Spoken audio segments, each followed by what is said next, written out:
Do you? So in my work, I do figurative paintings. Um, it's my series of work that I'm doing is called Slim Crowism, and it's about the influences of Jim Crow on our modern times, but through more of a Southern hip hop lens, right?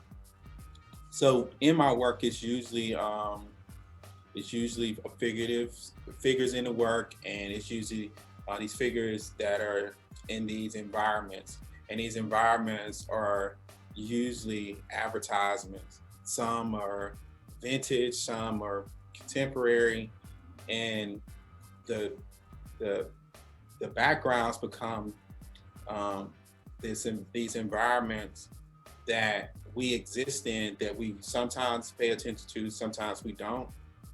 They become a part of us at times, and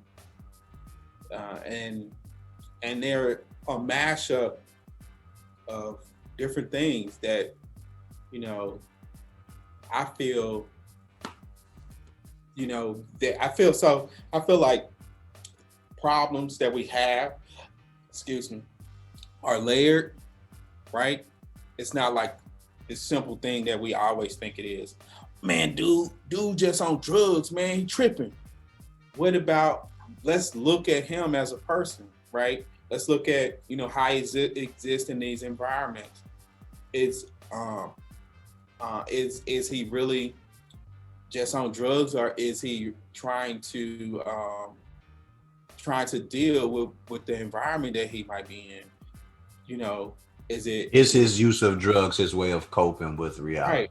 Yeah, coping with reality. Is his family history? What if his great grandfather was raped, right? And how did that affect the rest of his family, right? And how did that trickle down to him being in this place right here, right? So, like, so it's always about these layers for me. It's like me trying to understand uh, the present from the past, so I know where we're going to in the future.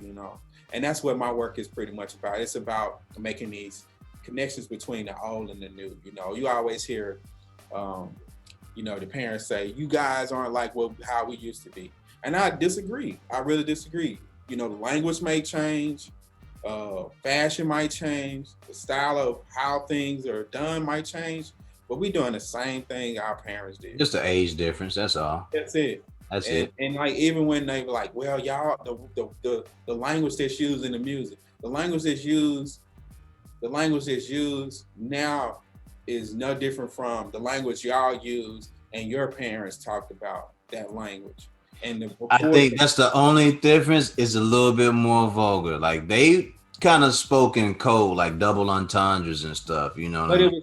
it was still when the parents knew what it was still that the parents look talk down on it. You couldn't say but and around certain people because they were from the old school and there were certain things you just couldn't say. And now, like, I think as we're evolving forward, it's just the language is changing, but it's the same type of wording. You look at the depth of music, and then you start saying, like, okay, they was rapping about sex. They rapping about sex now. Yeah, yeah. And that's So what I told someone that I said the biggest difference is you can, or not so much of a difference. You can hear, excuse me, you can hear it in the music. Um, every 10 years, I feel like the music changes, especially when it comes to hip hop.